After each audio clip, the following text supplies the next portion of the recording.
শুভ বিকেল বন্ধুগণ, কেমন আছো তোমরা? আশা করছি তোমরা সবাই ভালো আছো। তোমাদের ভালোবাসায় আমরাও ভালো আছি। বড়দের প্রণাম আর ছোটোদের ভালোবাসা জানিয়ে আমি আমার ছোট্ট ব্লগটা শুরু করছি। অন্যান্য দিন তো আমার ব্লগ শুরু করি আমার অফিস ঘর থেকে, তাই না? রান্না বান্না কাজকর্ম এগুলো দেখায়। কিন্তু যেহেতু আমি গৃহবন্দী জীব, গৃহ থেকে বেরোতে পারি না, আজকে গৃহ থেকে বেরোনোর সুযোগ পেয়েছি, তো বাইরে বেরোবো যখন তোমাদের যে বাইরের ব্লগটা দেখাবো না তাই হয়? তো চলো বাইরের ব্লগটাই দেখাবো আজকে। তার আগে একটা বোরিং কাজ করব, সেটা কি বলো তো? আলমারি ঘাঁটতে হবে। একটু আলমারি ঘেটে আমাকে দেখতে হবে যে বাজারে যাচ্ছি ঠিক কোন জিনিসটা আনবো। বুঝতে পারছো আমার অবস্থা কি? চলো দেখা যাক। আলমারি ঘাঁটবো, আর আলমারিটা ঘাঁটা আমার কাছে বোরিং কাজ। কেন জানো তো? তার কারণ হচ্ছে, সত্যি কথা বলতে কোথায় কি আমি রাখি মনে থাকে না।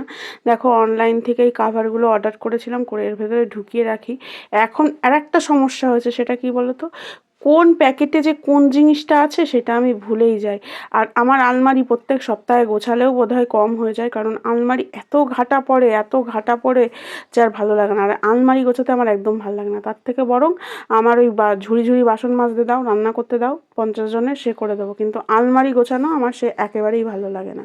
তো যাই হোক, কিছু জামা জমছিল, এদিক সেদিক যাওয়া হচ্ছিল, সেগুলো কেচে কুচে তোলা আর হচ্ছিল না, কারণ আবার এদিকে সেদিকে যাওয়া পড়ছিল। আমার না, দেবাগ্নির জামাই তো যেহেতু বেশি, আর ওর জামা কাপড় না ছোট হয়ে যেত, সব ফেলে দেওয়া হয়ে গেছে। প্রিয়দর্শিনীর জন্য রাখা হয়নি, কারণ পুরনো জামা কাপড় আর রাখা হবে না, ওকে নতুনই পরানো হবে। আর আমার এই চুড়িদারটা বার করব, কিন্তু দেখো ভুলে আমি গুছিয়ে ফেলছি, কারণ এটা পরেই আমাকে বেরোতে হবে।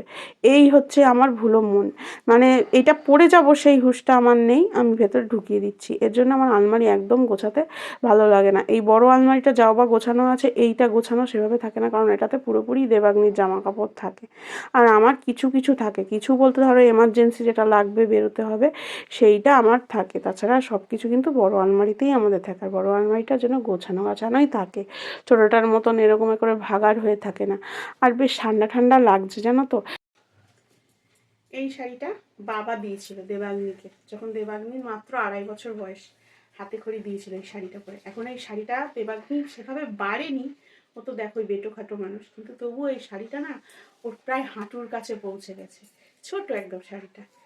তা ভাবছি এটা প্রিয়দর্শিনীকে এবার পরাবো। সবাই হয়তো হাসবে যে এইটুকু মেয়েকে শাড়ি পরিয়েছে, কিন্তু আমার একটু শখ পরাবো।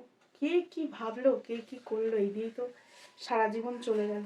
একটু নিজের ভালো লাগাকেও একটু গুরুত্ব দেব।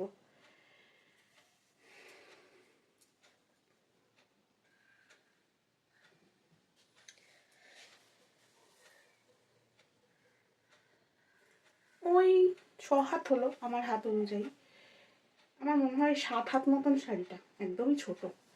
দেখি কি করা যায়। আর দেবাগ্নির আর একটা শাড়ি আছে, তোমাদের দেখাই, দাঁড়াও। এই যে এই শাড়িটা, কিন্তু এই শাড়িটা না সিনথেটিক টাইপের, দেখো নেট বোঝা যাচ্ছে ক্যামেরায়? নেট।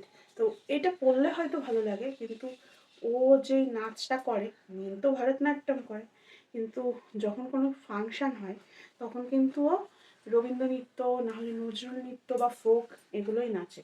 তো এই যে এই শাড়ি পরে আর রবীন্দ্র নৃত্য করা ভালো দেখায় না। তবুও মেয়ে দুটো না 3টে ফাংশানে পড়েছিল, তাই না মাম্মা? স্কুলের ফাংশন আর 2টো বাইরের ফাংশন, তো এই শাড়ি পরেছিল।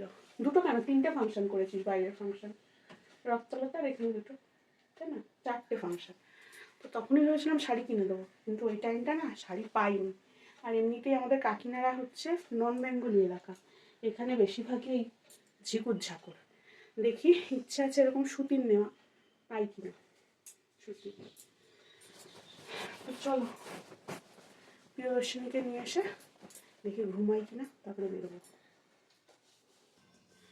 আমার ছোট ম্যাডাম এখন ঘুমিয়েছেন, আর আমি এই ঝোলা নিয়ে ভোলার সাথে যাব মার্কেটিং করতে। তো চলো সবাই মিলে চলে যাই।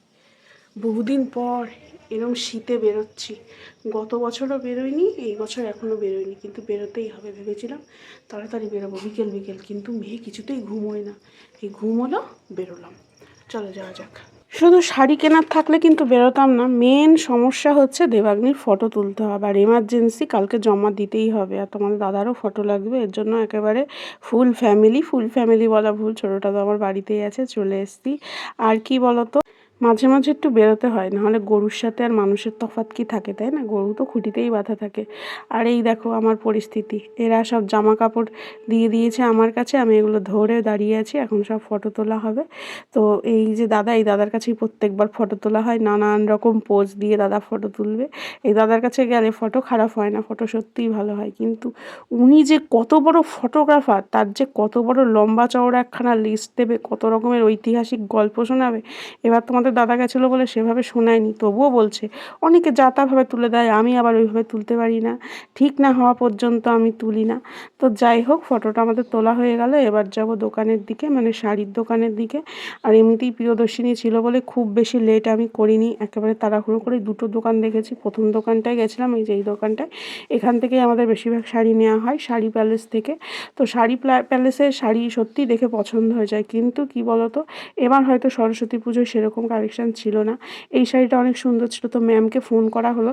ম্যাম বললো না, এত বেশি বুটি পরে নাচ করা সম্ভব না। নিচের যে শাড়িটা, এটাও ভালো ছিল, কিন্তু নিচের শাড়িটা আবার কী বলতো, রেডিমেড, মানে পরে নেওয়া যাবে, একদম জামা টাইপের, সব কিছু ফিক্স থাকে। লাস্টে ওই যে দেবাগ্নির আগের শাড়ি, সেই শাড়ি কেনা হলো।